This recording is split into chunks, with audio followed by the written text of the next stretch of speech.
yung literal na pagka-uwi mo ng bahay galing trabaho, trabaho pa rin kaharap mo.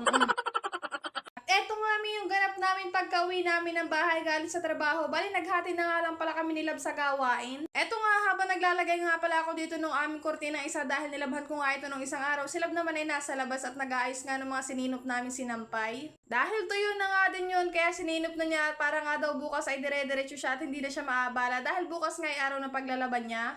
Bali, dito pa nga pala sa paglalagay ko ng kortina, kung napapansin nyo, hindi ko nga sinagad yung kortina dun sa kabilang dulo. Dahil nga mga may medyo tumutulo nga dun kapag ka umuulan, kaya naman nagiging dahilan pagkakadumi ng aking kortina. Yun nga rin ang dahilan kung bakit ko nga pala siya nilabhan, kahit mag-isa nga lang siya.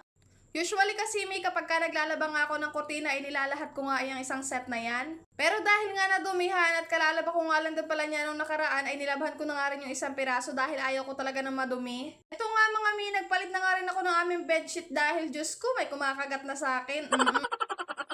Mga mi, inalis ko na nga rin pala yung timbang nakasaho dito sa aming kwarto. Ay siyang tunay nga, hindi talaga nakaka-aesthetic kapag ka may garon din eh.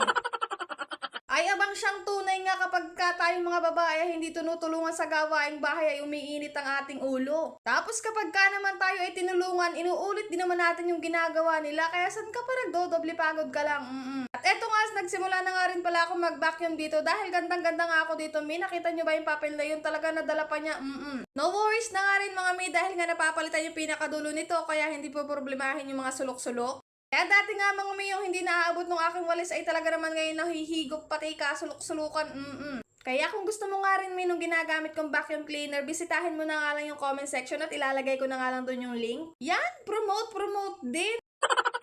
Abay, kapag ka nga naglinis ka ng kwarto, linisin mo rin pati kusina mo, Eto na nga yung paraan ko ng paglilinis ng aming lababo. Nakikita nyo ba yung lababo kong yan? Lagi ko yung binabandilyo tapos nilalagyan ko nga ng sunrocks bago ko nga siya brushin. Dahil mga may lagi nga ito nababasa, kaya yung texture niya kapag ka nababasa tapos hindi mo nililinis ng maayos ay madulas talaga na parang may lumot-lumot.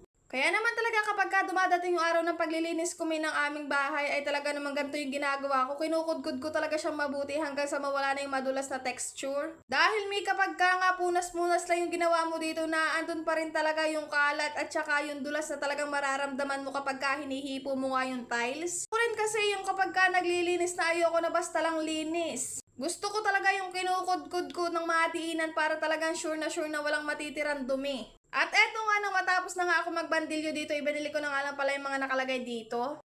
Bale, eto nga nung matapos, umalwan-alwan naman siya tapos pumuti-puti nga yung akin tiles. So yun lang muna ngayon guys.